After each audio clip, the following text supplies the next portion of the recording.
र अस्ति बुधबार मेरो फर्स्ट पर्फर्मेन्स र हाम्रो सम्मानीय प्रधानमन्त्रीजीको फर्स्ट पर्फर्मेन्स बिच मिस्टेक जस्तै अब मैले यो स्टेजमा अस्ति हगेको हो त्यसम्म गुनाइका छ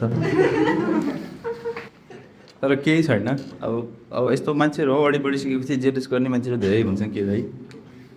त्यसलाई नेग्लेक्ट गर्दै गर्लफ्रेन्डलाई पठाएँ मैले अस्ति भिडियो आँचमा एबी हेर त कस्तो छ भनेर मेरो फर्स्ट स्ट्यान्डअप कस्तो छ भन्दै जाँठा तैँले पेटदेखि स्टेजसम्म आउँदो रहेछ जस्तो भन्दै भन्छ 5 मिनट त टिकाएर छ श्री बिहे मैले त्यहाँ पनि पाँचै होइन अनि मैले मिनेट र सेकेन्डमा तँलाई भएर छुट्याउन आउँदैन रे। त्यसपछि मैले अब त इम्प्रुभ गर्नुपर्छ भनेर आइस दाइले सोचेपछि दादा मैले के इम्प्रुभ गर्नुपर्छ नि आइस दाइले सोधेँ है मैले।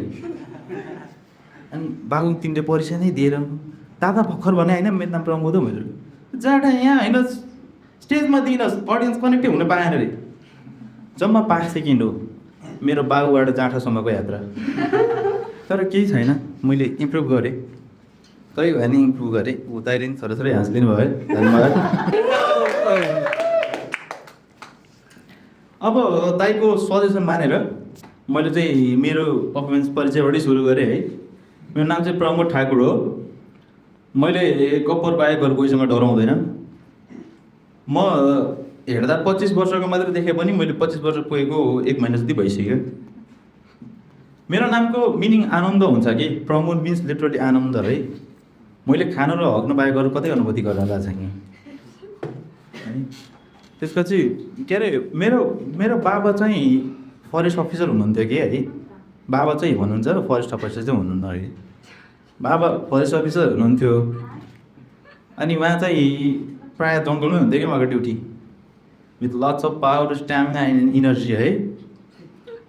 हामी 5जना दिदीबहिनी दाजुभाइ छौँ जीवित मृत जोड्ने हो भने 10 जना। अब so disappointed with my father कि सो डिसअपोइन्टेड।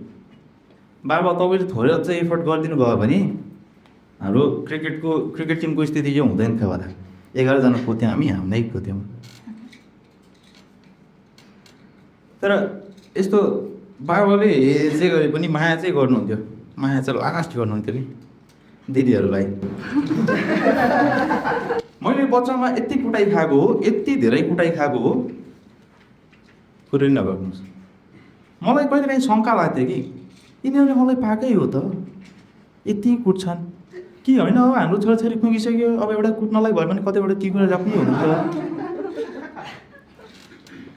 मेरो दिदीहरू कमसेकम 15-20 वर्ष जेठी हुनुहुन्छ कि मभन्दा। घरमा आमा नआउँदाखेरि एकदम आमा जस्तै माया गर्नुहुन्थ्यो कि आमा जस्तै माया गर्नु चाहिँ आमा जस्तै कुट्नु नै हुन्थ्यो कि।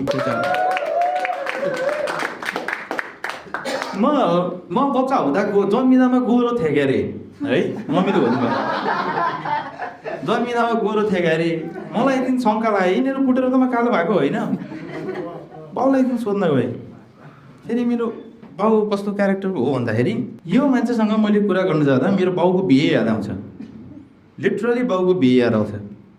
यो मान्छेले आफ्नो बिहेमा आफ्नो सालो पुडेर हस्पिटल पुर्याएर मान्छे चाहिँ भयो नि। एउटा कुरा त बाउसँग कुरा गर्नु जाँदा मेरो बाउसँग कुरा गर्नु जाँदा मोड अफ कम्युनिकेसन मिल्दैन कि। जस्तै दादा मैले हजुरसँग मुखले कुरा गर्दैछु भने हजुरले मुखले कुरा गर्नु होला। एक्सेप्सनै तपाईँ ड्रगिट हुनुहुन्छ भने हात पनि उठाउनु होला होइन।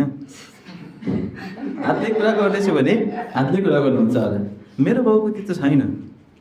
मैले केही सोध्न पाएको हुँदैन बाउको हातमा चप्पल हुन्छ त्यो पनि बाटाको काँडावाला।